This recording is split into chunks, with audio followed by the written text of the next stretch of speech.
So today we will understand the difference between delirium and dementia. Both are seen in the old patient. Corresponding to the brain activity we see here in the EEG, there are waves. And in delirium what happens, there is a global decrease in the activity of the brain. Due to this, there is a diffuse slowing of EEG waves which you can appreciate here. And this causes the brain unable to process information as rapidly as before. So the patient experiences an acute confusional state. So the patient presents with confusion, and the patient can be either agitated, that is hyperactive, with paranoid delusions, or he can be hypoactive in a sleep-like state. It is important to understand a patient who is hypoactive can have a benzodiazepine overdose, sedative overdose, or including other causes. And one of the most important causes of a hyperactive delirium is alcohol withdrawal causing delirium tremens after a period of 3 to 4 days.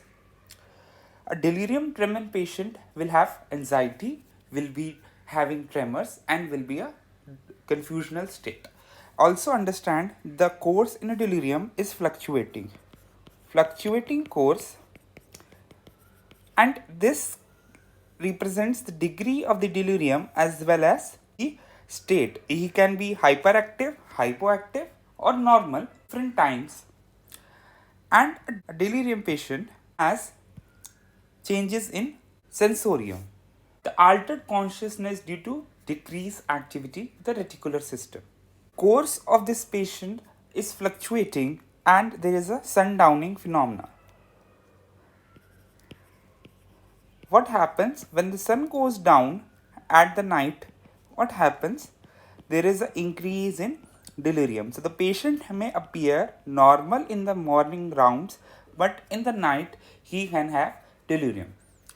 Causes of delirium are also important. One of the cause is drugs. So the polypharmacy, sedatives, and drugs with anticholinergic actions are important causes of delirium. Also understand that patient in ICU or patient post-operative have high risk of metabolic as well as electrolyte disturbances, which are also important causes of delirium. An old patient does not have fever in an infection. So an old patient can only present with delirium. So a delirious patient we should also rule out infection foci like pneumonia, UTI. Treatment of delirium is supportive, and it should be understand that a patient who can cause harm to himself or other, risk of harm to himself or other, should be prescribed antipsychotics. But first, correct the cause of delirium. And a patient who is having alcohol withdrawal symptom should not be prescribed antipsychotics.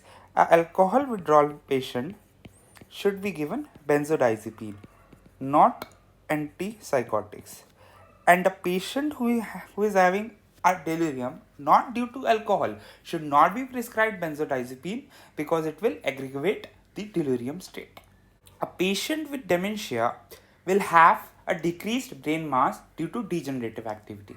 The patient has reduced intelligence. Usually he suffers from a memory loss which slowly progresses to involve other domains of cognition. His orientation is intact, and contrast this with the delirium. In delirium, the patient suffers a global and acute impairment of cognition.